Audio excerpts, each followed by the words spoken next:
விவசாயி, mechanic, engineer, இப்படி அப்பாக்கள் யாரா இருந்தாலும் அவங்க கனவெல்லாம் அவங்க பசங்களுக்கு ஒரு best college. AAA College of Engineering and Technology, Sivakasi. Counseling code 4680.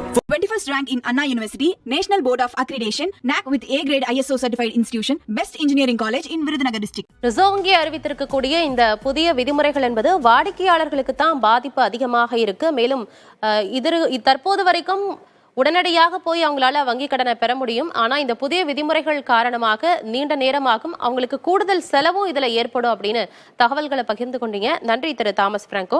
தொடர்ந்து இது குறித்து பேசலாம். குடும்ப தலைவி வினோதினி இருக்காங்க. மேம் வணக்கம். பொதுவாக என்னென்ன சூழல்கள், என்னென்ன காரணங்களால நகைகளை வங்கிகள்லயோ இல்ல வேறெங்கோ அடகு வைக்கக்கூடிய சூழல் ஏற்படுது?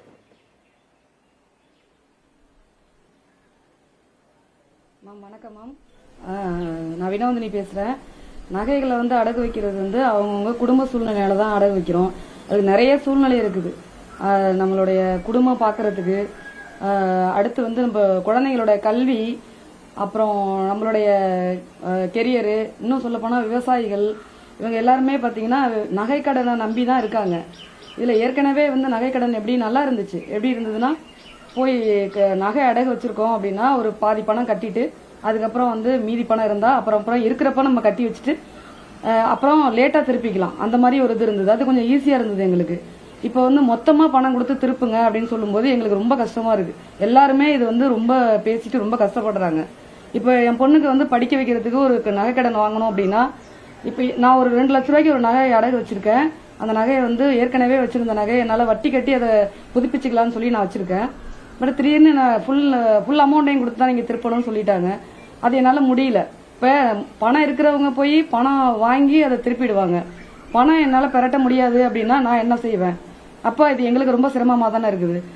ஒவ்வொரு வாடிக்கையாளரும் இப்படி தான் இருக்குது. அப்புறம் அன்னைக்கே திருப்ப முடியாது, மறுநாள் தான் திருப்பலாம், அந்த நகையை மறுநாள் தான் திருப்பி வாங்கிட்டு போகலாம் அப்படின்னு வேற சொல்கிறாங்க. இது ரிசர்வ் பேங்க் ஆஃப் இந்தியா இது மாதிரி பண்ணது ரொம்ப தவறான ஒரு செயல்.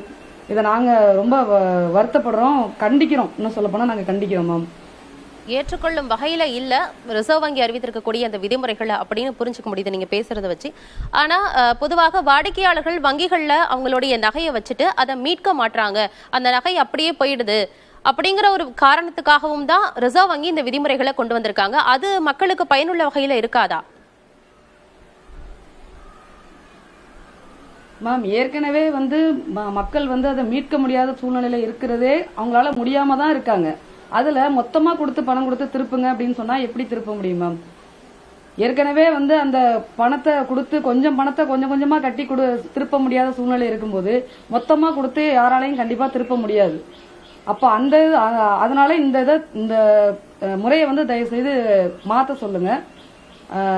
ரிசர்வ் பேங்க் ஆஃப் இந்தியாவுக்கு நான் கேட்டுக்கிறேன். ஏற்கனவே பல இடங்கள்ல இந்த ஆன்லைன் பேங்கிங், ஆன்லைன் ஃபைனான்ஸ் மூலமாக மக்கள் ஏமாறுறது, கடன் பெறுறது, இந்த மாதிரி விஷயங்கள் ஒரு புறம் இருக்கு. இன்னொரு புறம் கந்து வெட்டி, அடகு கடை, இந்த பிரச்சனைகள் இருக்கு. இப்ப ரிசர்வ் வங்கி கொண்டு வந்திருக்கக்கூடிய இந்த புதிய விதிமுறை காரணமாக நடுத்தர வர்க்கத்தினர், நடுத்தர மக்கள் இந்த கந்து வெட்டி, அடகு கடை மற்றும் இந்த ஆன்லைன் லோன் ஆப் இதை நோக்கி தள்ளப்படக்கூடிய சூழல் வந்திருக்கா? ஆமா மேம், கண்டிப்பா சூழல் வந்திருக்கு மேம். ஏன்னா இப்போ நான் ஒரு பேங்க்ல போய் நின்றுட்டு ஒரு நகையை அடகு வச்சுட்டு மணிக்கணக்காக நான் காத்துட்டு இருக்கிறதுக்கு, நான் இப்போ பிரைவேட் ஃபினான்ஸ் கம்பெனியில் கொண்டு போய் நம்ம நகையை அடகு வச்சுட்டு இன்ஸ்டண்டா வாங்கிடலாம், பணம் வாங்கிட்டு அந்த நம்மளுடைய கஷ்டங்களை சரி பண்ணிக்கலாம். ஒரு மருத்துவ செலவு இருக்குது, பள்ளி குழந்தைகளுக்கு படிக்க வைக்கிற செலவு இருக்குது.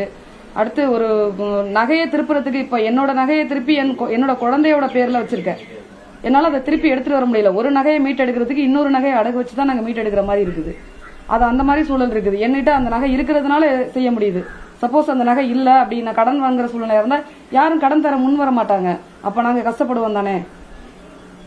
அப்ப நாங்க இந்த பிரைவேட் பினான்ஸ் இந்த மாதிரி இது நகை அடகு கடையெல்லாம் தேடி போற சூழல் இருக்கு எங்களுக்கு.